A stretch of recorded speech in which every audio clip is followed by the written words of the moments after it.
Jesus told his followers to go influence others to follow him. He says that we are to go and make disciples of all nations, and he said, "You will be my witnesses to the ends of the earth." And this means that every believer in Jesus, every follower of Jesus who believes Jesus makes your life better and makes you a little better at life, gives you wisdom and guidance on how you should conduct your life, and you find that those things working out well for you, because they do, that we should therefore influence others to consider Jesus.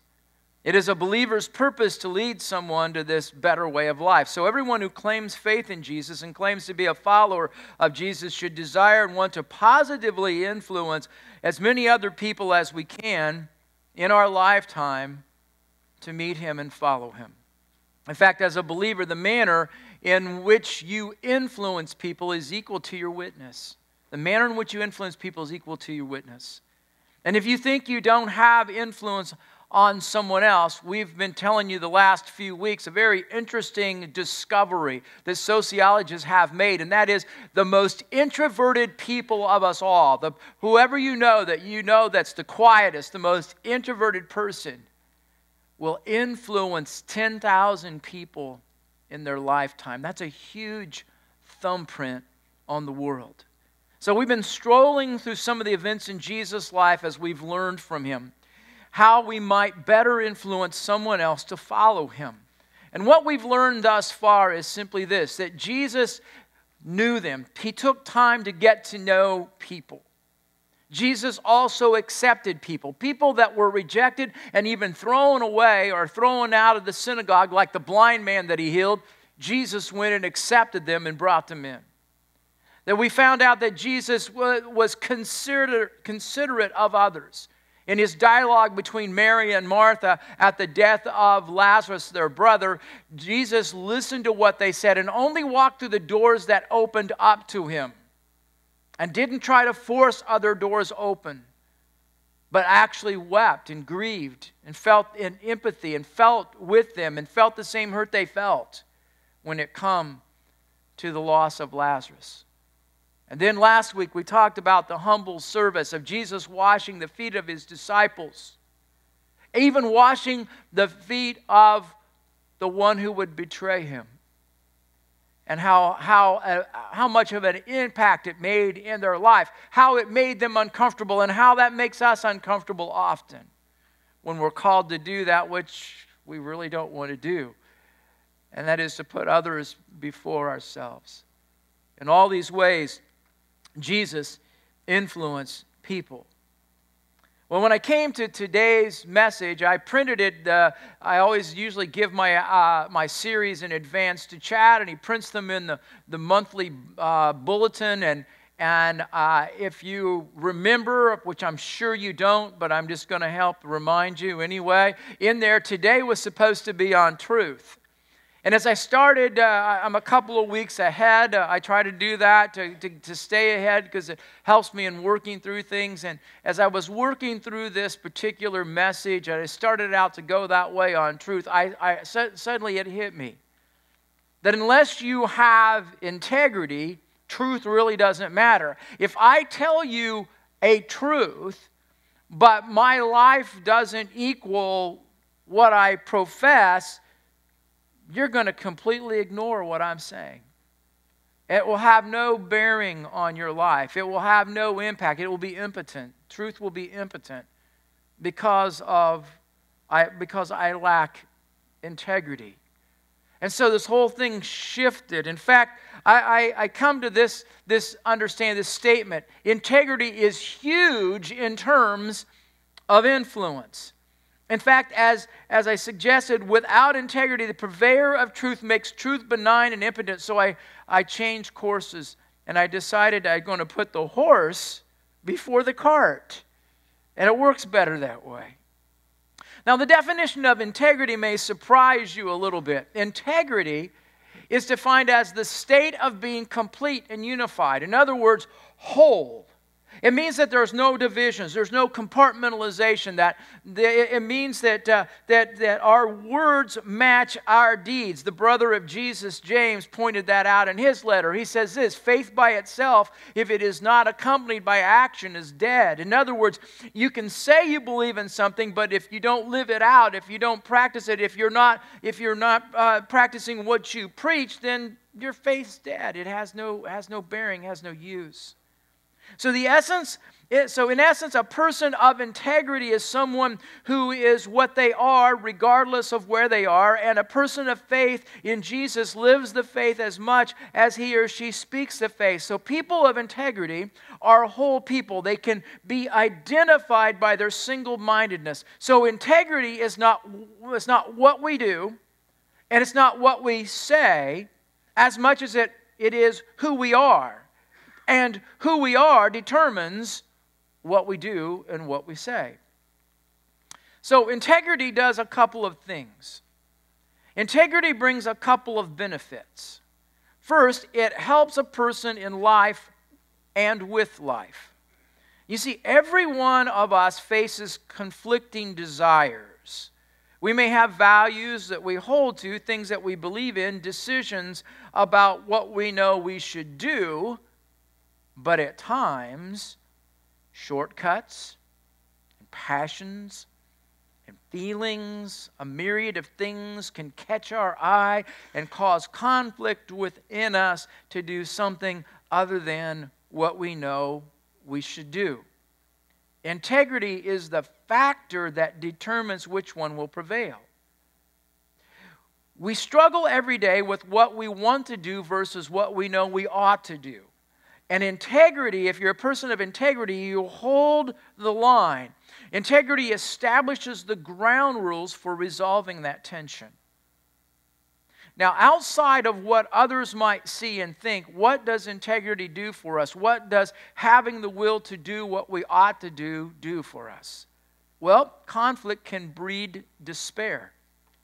And with despair, a number of hazards, including depression and anger and frustration in life, can occur.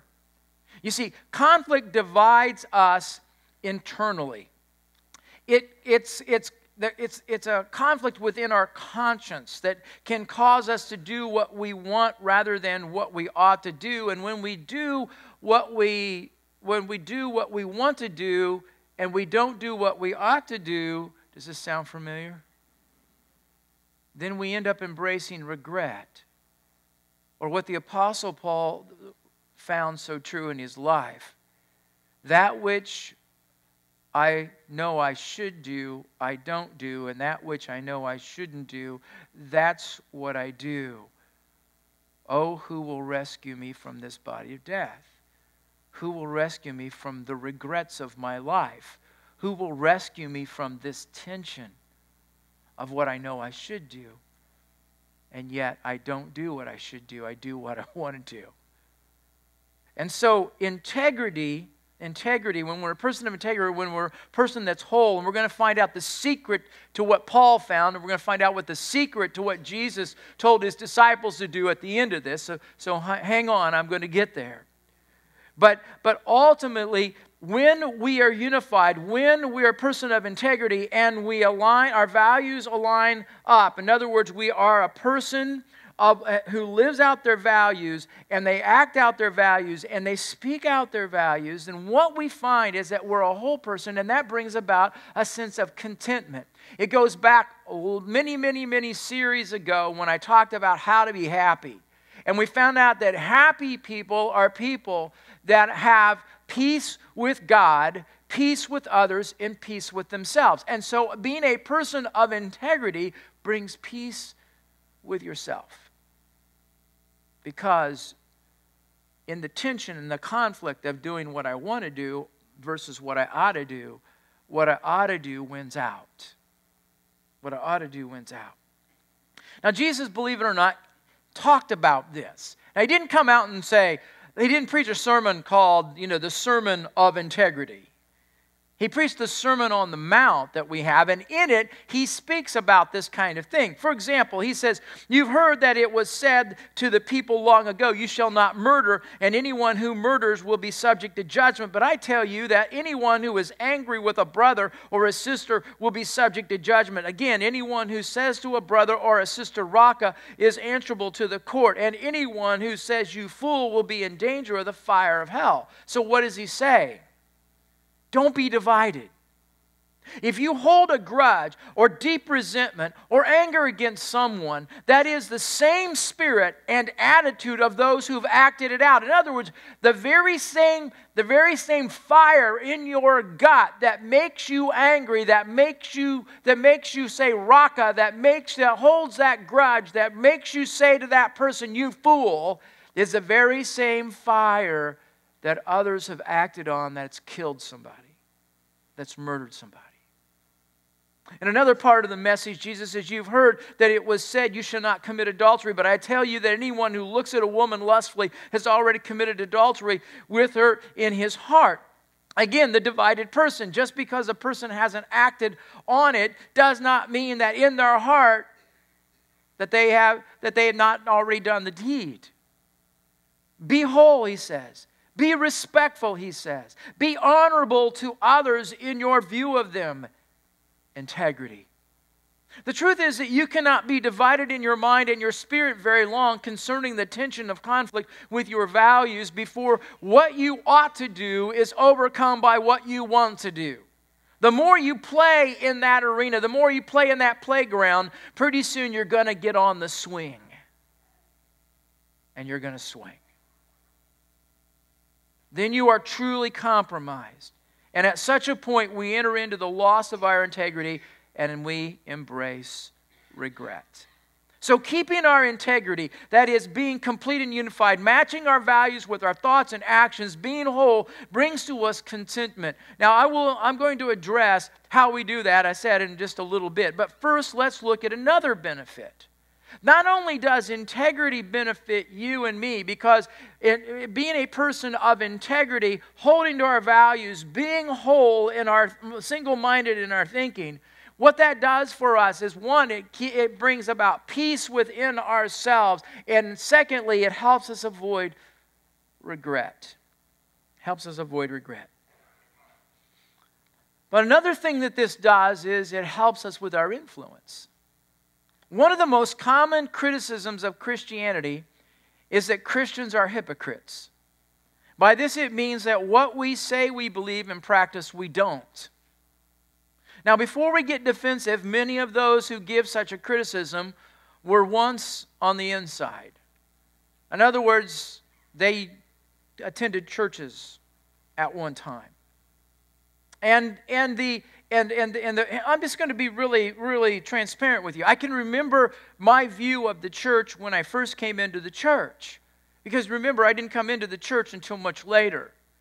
And so I came into the church. I became a part of a congregation. I had a very high opinion of the congregation that I was in, and a very high opinion of the pastors that were who pastored over our flock. And so to me, when I had a call to the ministry, I thought this has to be the greatest gig you could ever get in life. This has to be the greatest thing that could ever happen, because you're going to work with the greatest people that you've ever worked with in your life. Not so. I found the first time in my entire life I ever had anybody say, "I don't like you," was after I became a pastor. I mean, all the times before, nobody had ever said that to me. And none of my drinking buddies ever said that to me. I was kind of like, nobody told me about this. They didn't teach me this. Why would they teach me something in school I needed to know? Right? And so there were things that I saw, attitudes that I saw, and different things that happened to me that really, really, really bothered me and hurt me. And you've probably experienced those same things. And listen, that's life. And sometimes it's even life within what we call the fellowship. That's why we teach the things that we teach, to hopefully all of us to get better at it and to submit ourselves to things like mercy and forgiveness and all kinds of other things that complicate where we have the tension, so that we can learn to be people of integrity. Now, it's interesting. So these are people, most of which have come from inside of a fellowship. Then they've had an experience where what was talked about and what people professed didn't equal the way they lived. In fact, David Kinnaman's work entitled Unchristian, he's done a lot of research, and he showed that Christians emerged as distinct in the area people would expect, and that is religious activities and commitments, but not in other areas of life. In other words, Christians might attend church and Bible studies and give offerings to such institutions, but in daily life they live no differently than anybody else. Now, understand who this is coming from. These are people that have had a bad experience and have left the fellowship. But here's the other thing that's interesting about his research. That people that are on the outside have never been part of a fellowship, that have been a part of the Christian movement or part of the Christian faith, they too see Christians as hypocrites. And they don't care. And the people that used to be on the in and are now on the out, they don't care either. In fact, here's their idea. Everybody's a hypocrite. So it's no big deal. I want you to keep that in your mind for a moment. That the people who say Christians are hypocrites also think that it's no big deal. Because they probably say to themselves, I have values that I believe in, but I don't always hold them, so I'm a hypocrite. And the person next to me that's not a believer, they hold values, but they don't live up to them, so they're a hypocrite. You're a hypocrite, I'm a hypocrite, everybody's a hypocrite. It's no big deal. So, Jesus points out something to us. That this is not new. This hypocrite thing. It's not new. And I'm going to run. I've got a boogie, so hang with me because I just looked at the time. I don't know where it went, but it went. Jesus addresses this matter, and he does it in a sermon where he is on fire. Okay? I mean, Jesus, if you want to talk about tough preaching, this is it. Here's what he says. He's talking about this very issue. Woe to you, teachers of the law and Pharisees, you hypocrites, you shut the door of the kingdom of heaven in people's faces. You yourselves do not enter, nor will you let those enter who are trying to. What's he saying? He's saying to the religious leaders, you keep others from God and you yourself are away from God. Then he says this, woe to you, teachers of the law and Pharisees, you hypocrites, you travel over land and sea to win a single convert, and when you have succeeded, you make them twice as much a child of hell as you are. In other words, you'll bypass everybody around you that needs God, and you'll go way off somewhere else in the distance, and you'll get a single convert, and then you will infuse them with your way of thinking, and they turn out twice as rotten as you are. Then he says, woe to you, teachers of the law and Pharisees, you hypocrites. You clean the outside of the cup and the dish, but inside they are full of greed and self-indulgence. Blind Pharisees, first clean the inside of the cup and the dish, and then on the outside will be clean also. So what's he saying? He's saying that all of your religious practices, all your separatism, all your definitions and refinement of the law of Moses is useless. You do it all to make yourself look better, but on the inside, nothing's changed. It's all about you, how you can be elevated among others and think you can appease God. And then he says, woe to you. Don't you glad I don't preach like this, right? Woe to you, teachers of the law and Pharisees, you hypocrites. You are like whitewashed tombs, which look beautiful on the outside, but on the inside are full of the bones of dead and everything unclean. What's he saying? In the eyes of others, you may appear righteous and holy by your garb and your religious practices and your separatism and your words, but to God you're dead. Now that's some tough preaching. That's some heavy hitting. And that wasn't the whole sermon. That's just a little bit of it. Now, the Apostle Paul did a similar thing. He confronted a group of Jews. When he was writing to Rome, he confronted a group of Jewish believers in Jesus that were still hung up on the old covenant, which didn't apply to them anymore, because they're under the new covenant of Jesus. And what they were trying to do is bring a bunch of Gentiles, telling the Gentiles, you got to become Jewish first, and you got to become circumcised first, and you got to follow the old way first before you can ever embrace the new way. And so Paul Paul's losing his mind over this. And so Paul says a similar thing. Here's what he says. In the same way, on the outside, whoops, let me run one more. There we go. He goes, now you, if you call yourself a Jew, if you rely on the law and boast in God, if you know His will, look how he's building them up, and approve of what is superior because you are instructed by the law, if you are convinced that you are a guide for the blind, a light for those who are in the dark, an instructor of the foolish, a teacher of little children, because you have in the law the embodiment of knowledge and truth. You then, who teach others, do you teach yourself? You who preach against stealing, do you steal? You who say that people should not commit adultery, do you commit adultery? You who abhor idols, do you rob temples? You who boast in the law, do you dishonor God by breaking the law? As it is written, God's name is blasphemed among the Gentiles because of you. So what was it that Paul was saying? He's saying, you guys are screwing up. You guys, by doing what you're doing, trying to hang on to the old, trying to bring everybody else into the old, you can't even fulfill the old. You could never fulfill the old covenant. You could never fulfill the 10 Commandments. Jesus fulfilled them, and when we are in Jesus, that is our righteousness, not what we do. And you're trying to drag the whole team in and trying to put a different uniform on them and a different number. And it won't work. It's never worked. It's why we needed a Savior. And so Paul is reaming them out, and he's saying, you're a bunch of hypocrites, because that which you say you should do, you don't do. And because you don't do it, you're keeping everybody else away from God. You're keeping everybody away from God. You see, this is not a new problem. It's an age-old problem, and it's a problem that, if we are honest, we all have. In fact, transparency in our own lives, admissions to struggles and failures would probably go a lot further with people than a stiff upper lip.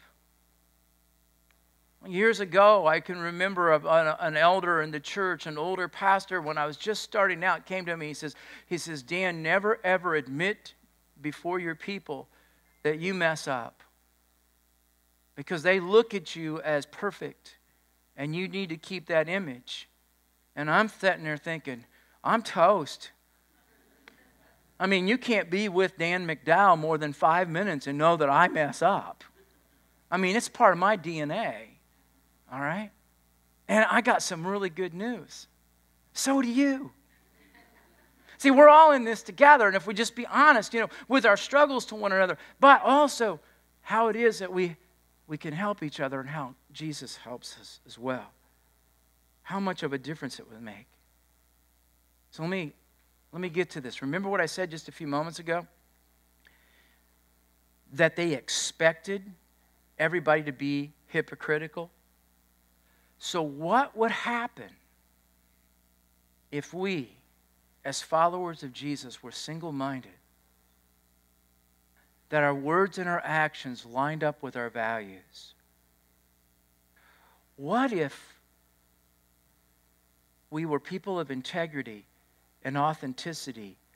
What kind of an impact would that make? You see, here's what Will Rogers said.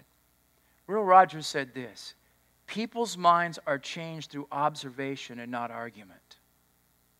People's minds are changed through observation and not argument. You see, the truth of the matter is, integrity is huge in terms of influence. And without integrity, truth is benign and impotent. So integrity helps us stay whole.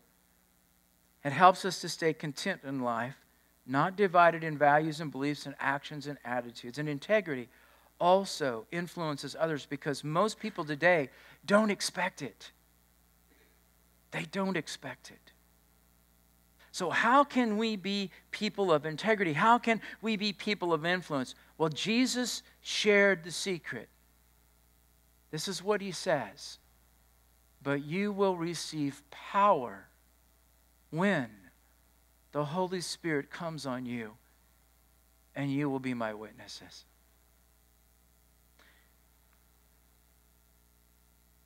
God knew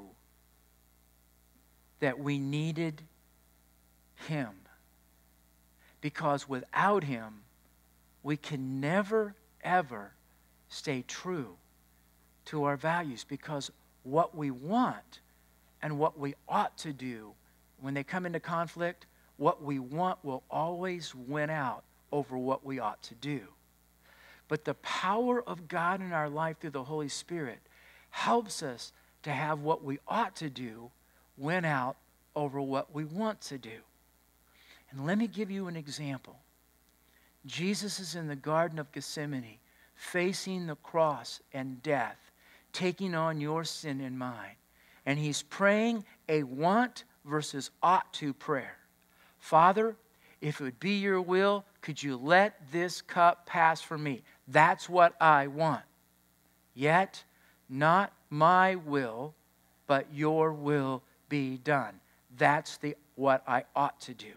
He prayed it 3 times and struggling. So much so that one of the gospel writers said that in his anguish and sorrow, he is profusely sweating, and that he begins to sweat blood. That means the smallest little vessels in his body are bursting under the tension and the stress, in the conflict within him, facing death, facing what I want versus what I ought to do. And then he settles it. And what I ought to do wins out. Why? Because the Spirit of God was on him and in him. And that's what you and I need to be people of integrity, to be people of influence, to have peace in our own lives and in our own hearts. Now, we're not always going to do it right. We're not always going to hit the home run. But we have the Spirit of God to check us, and the Spirit of God to help us be authentic, and the Spirit of God to help us confess our struggles and confess our wrongs. And when we do that, people will scratch their heads and say, you know what, you're different. You're odd. You're unique. You're weird. You actually live the way you talk. You actually love the way you teach. And it's not because of you and your ability, but because of the ability God puts within you. And that's why Jesus was so intense in his last days. When he was talking to his disciples, he says, guys, I'm going away, I'm going away, I'm going away, I'm going away. And all they wanted to do was argue, no, no, no, no, no, you're not. And he's saying, yeah, I am. Look at me right here, guys. I've got to go away because what you really, really, really need is the Spirit of the Lord in your life. Why? Because he's the only way we can be people of integrity to be his witness. It's the only way. Tell you what, integrity is huge when it comes to influence. Would you stand with me?